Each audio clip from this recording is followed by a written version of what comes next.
गुरु प्यारी सात संगत जी, राधा स्वामी जी। संगत जी, हमारे सदगुरु की लीलाएं बहुत ही अपरंपार हैं, जो कि सारी संगत जानती ही है।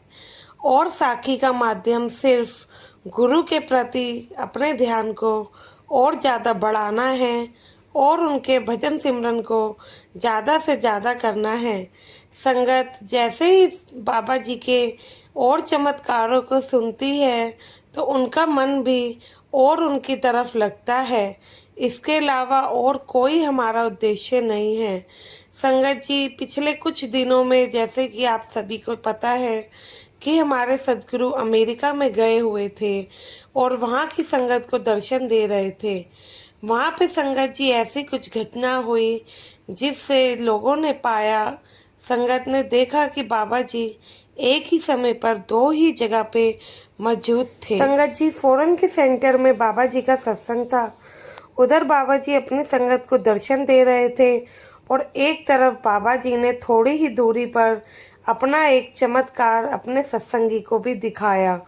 सत्संग से थोड़ी ही दूरी पर एक बुजुर्ग अंकल जी अपने परिवार के साथ रहा करते थे, जो कि उनके परिवार में सिर्फ वह ही अंकल जी सत्संगी थे और कोई नहीं था। गुरु का सत्संग था तो उन्होंने भी अपने घर में सत्संग में जाने की जिद फरमाई, लेकिन उनके घर में कोई फ्री ना होने के कारण उस दिन माहौल ऐसा ही बना कि उन अंकल को अकेले ही सत्संग के लिए निकलना पड़ा। जब वह अकेले ही सत्संग के लिए निकले, जैसा कि मैंने बताया, अंकल जी बुजुर्ग थे तो कि कोई नहीं जानता था कि रास्ते में अंकल जी की तबीयत खराब हो जाएगी।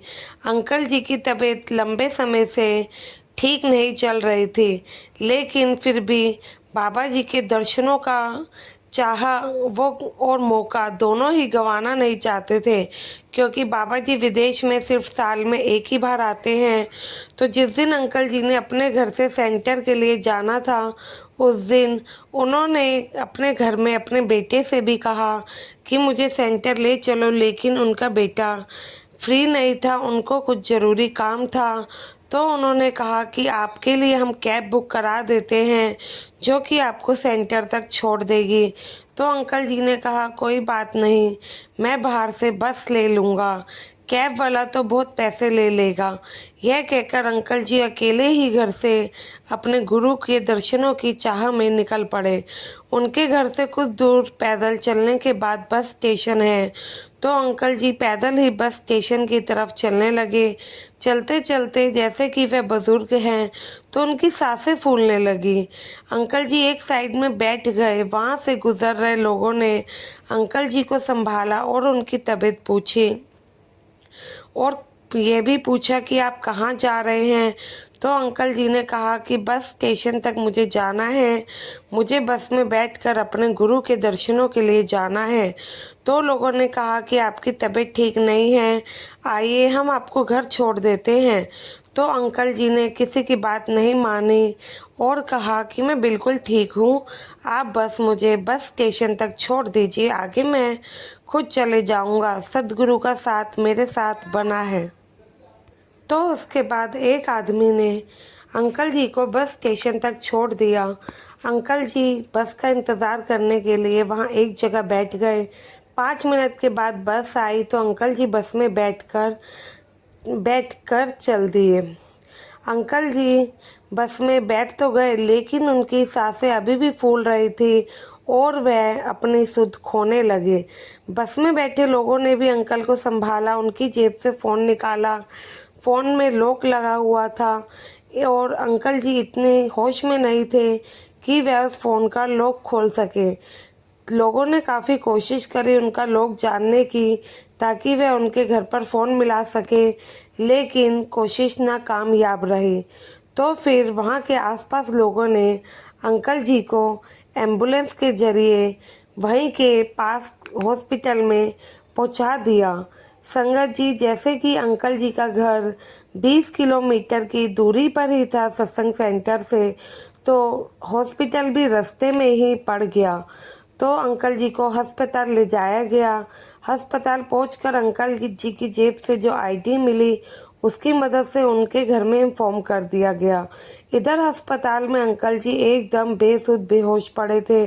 पहली बार उन्हें ऐसा लग रहा था कि उनके शरीर में जान नहीं बची। डॉक्टरों ने अंकल जी की छाती को पंप किया और इलाज किया और उनका शरीर हिलाया, लेकिन कोई फ़ायदा नहीं हुआ। डॉक्टरों ने मान लिया कि अब इनकी सांसें वापस नहीं आएंगी, तो डॉक्टर वहाँ से जाने लगे। तभी अंकल जी की सांसें अचानक से चलने लगी। यह देखकर सभी डॉक्टर दोबारा हैरान हुए कि अभी तो इतनी कोशिशों के बाद भी कोई फ़ायदा नहीं हुआ, लेकिन अचानक ही कैसे हो गया। तो डॉक्टर ने अंकल जी को संभाला और अंकल जी होश में आए।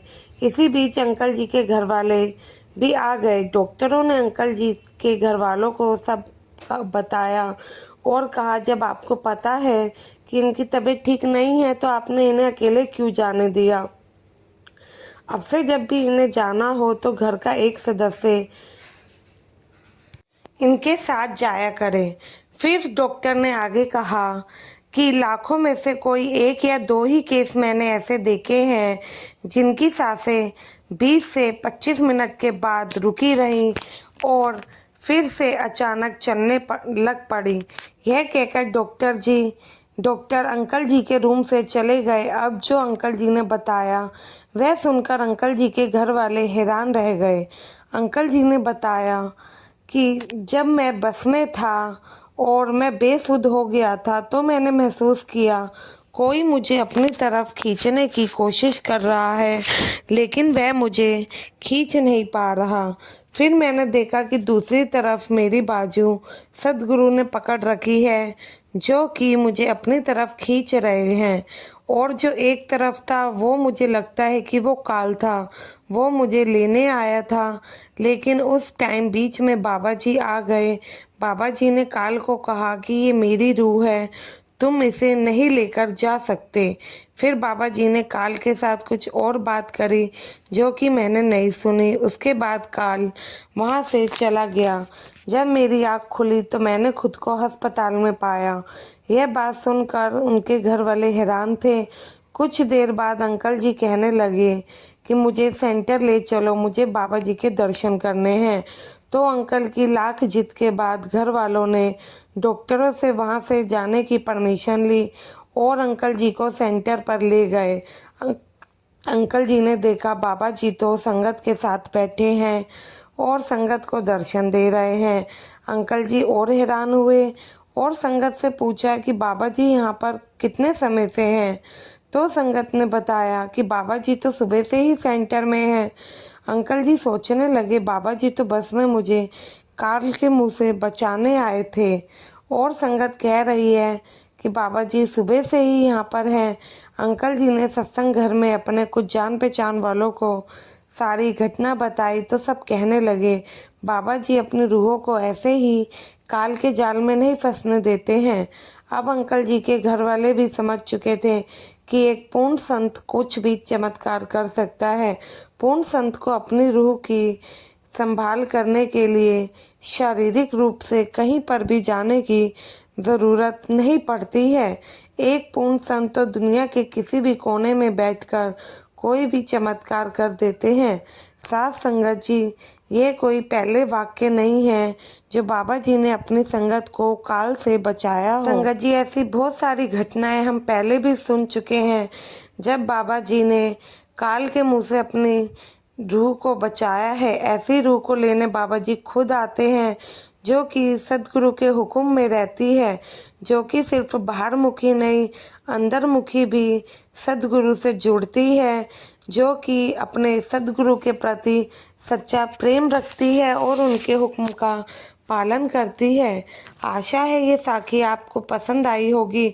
आप भी सदगुरु के हुक्म का पालन करेंगे और उनसे प्रेम करेंगे, उनके कहा मानेंगे, अपने भजन सिमरन को समय देंगे।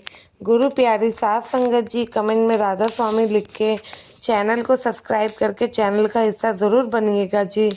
गुरु प्यारी साथ संगत जी, आप सभी को राधा स्वामी जी।